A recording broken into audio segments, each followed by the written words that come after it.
Beyond the Quiz: Exploring Accelerated Readers' Impact on Literacy by Everett Hazelden, Matt Moses, Cameron Neal.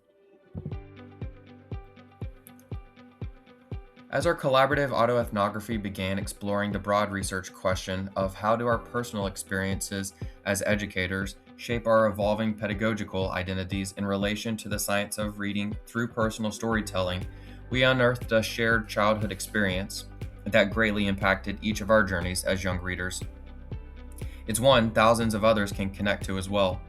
While Moses began sharing how a school-wide reading competition lit a fire in him to become a top 3 reader in his school, each researcher realized they also had fond memories of discovering new books to read, accruing points, and reaching goals within their own reading competitions. The program did not even have to be named before each of us began smiling and fondly recalling countless memories. Out of this shared experience, a research question developed. How does the use of accelerated reader align with the science of reading to influence students' reading achievement, reading motivation, and independent reading behaviors? As a young child, reading played an integral role in my daily life. Since my mom was an elementary school teacher, reading was of utmost importance in our household. When I wasn't playing sports or playing outside, you could typically find me in my mom's lap reading. We would spend hours upon hours working through each and every book in our household library collection. By the time I had gotten to kindergarten, I was already becoming a very strong reader and growing more confident in my abilities. In first grade, I began using our school's accelerated reader program. Our school did a very good job of having class-wide and school-wide competitions and parties for students to help encourage reading achievement. When I got to fourth grade, our school announced that it was participating in a reading and running program. The goal was to encourage students to run as many laps as they could at recess and gain as many AR points as possible, and the winner would get a trophy on awards day. I was bound and determined to win this competition, so I began putting in the work. I read every second that I could when I was at school, and I began rushing through schoolwork so that I could spend more time reading. By the time May rolled around, we walked into the gym for award day. I sat impatiently, ready for the speaker to announce the winner of the competition. Finally, the time rolled around and it was time to announce the winner. This year's overall winner is Everett Hazelden. I proudly stood up to walk across the stage to go receive my award. The younger version of myself never slowed down. Whether I was pretending to be a Ninja Turtle, playing sports, or getting lost in the woods, I just needed to be moving. The only time I was sitting still was when my grandma or grandpa pulled me on their lap to read to me. And it was more to appreciate their warm embrace than to listen to a story. Finally, in second grade, as a struggling speech student with no confidence in my reading ability, I had a teacher that worked with me one-on-one to build a love of reading. When I found out she was looping with me to third grade, I was all in. Halfway through the year, my parents told me we were moving. I remember sitting alone the first 2 days of fourth grade recess crying. My confidence and motivation in the classroom were non-existent. Then I saw a display with each student dressed as a train conductor. As I listened to my new teacher set the parameters for the school-wide competition, I became resolute on one number, 100. I wasn't fully certain what that meant in terms of effort, but I knew I wanted to be triple digits. It rested at the end of the display and allowed a way for me to verbalize that I did measure up as a reader. I was hooked. Growing up, reading was not vital in my household. The only time I really became engulfed in reading was when I was with my grandfather. When I was at my house, reading really didn't matter. I was never given a book to read or really worried about reading. But when I was with my grandfather, that's when I really wanted to read. He would always read history books to me or let me pick a topic to talk about that we had read the day before. As a young student with speech issues, it was a very hard time for me to read, but once third grade rolled around, my school adopted accelerated reading. This was a way for me to show that I could read effectively as everyone else, and my goal was to get in the top 3 for AR points in my grade. I worked tirelessly to get to this point, and as a struggling young reader, I felt like I was always behind the other students.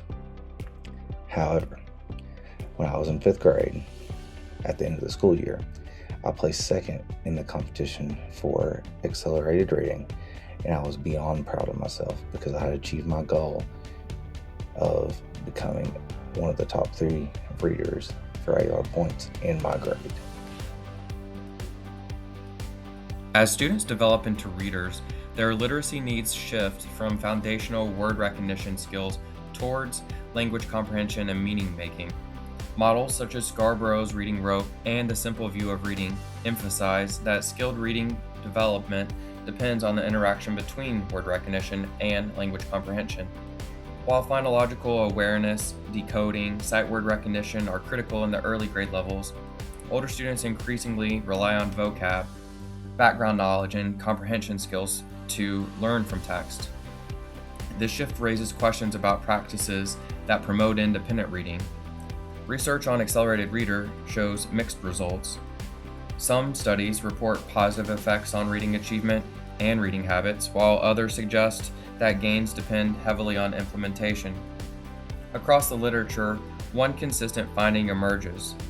Programs like Accelerated Reader may support reading engagement and accountability, but they can never replace explicit teacher-led instruction in comprehension, language development, and other skilled reading strategies. The primary goal of Accelerated Reader is to kickstart the literacy journeys of young readers by using external motivation, like the use of points, parties, and competitions, to hopefully foster a long-term love for reading. According to the existing literature available on Accelerated Reader, there is continued debate centered around whether or not the use of external motivation actually fosters a long-term love for reading. While some researchers claim that Accelerated Reader achieves its initial purpose, other researchers are skeptical and critical of the fact that Accelerated Reader creates long-term love for reading. In addition, researchers acknowledge that Accelerated Reader program alters independent reading behavior and reading volume. Across the literature, researchers agree that Accelerated Reader increases short-term reading volume. They acknowledge that students often read more often independently due to the external motivators of points and parties. However, other researchers indicate that this often causes a development of poor reading habits like skimming and speed reading in order to gain access to more points. Our group study uses collaborative autoethnography as the framework for its methodology. Collaborative autoethnography was used in this study to explore the relationship between our group's personal reading journeys and teaching practices against conflicting perspectives on Accelerated Reader under the lens of the science of reading. Our group met via remote video discussions where we had 2 cycles of vignette writing and coding. All in all, 19 individual vignettes were written and coded according to themes. The first major theme that emerged during the data collection process was external motivation. While the current discussions revolving around external motivation to incentivize independent reading in current literature continue to be cloudy, all 3 researchers shared positive experiences with their teachers using external motivation to incentivize reading. While the researchers acknowledged that internal motivation certainly played a role in their reading behaviors, they explained how the external motivation of points or parties helped be the driving force behind the extra effort. The researchers described similar experiences of competition where they set goals for themselves and self-regulated their independent reading behaviors in order to achieve those goals. Ultimately, this led to reported feelings of confidence and a better reading identity. Overall, it is evident that researchers read more due to the external motivation, which does accomplish AR's surface level goal, which is to increase students' print experience. One unexpected finding from our study was that Accelerated Reader didn't just motivate us to read more, It also expanded what we chose to read. Although our initial goal was often to earn points, that incentive pushed us beyond our favorite genres and authors. For example, Hazelden reported reading Aragon, and Neil remembered reading the entire Little House on the Prairie series, simply because they offered more points. Those choices ultimately became meaningful reading experiences that broadened our genre interest.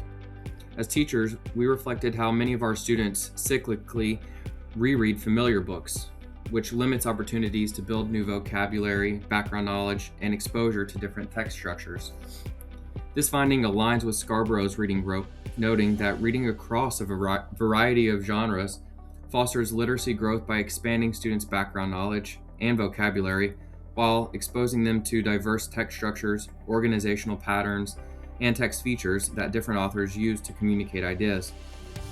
Ultimately, our experiences suggest that while extrinsic motivation may not directly create a love of reading, it can serve as a catalyst that encourages students to explore new genres and develop richer, more diverse reading practices.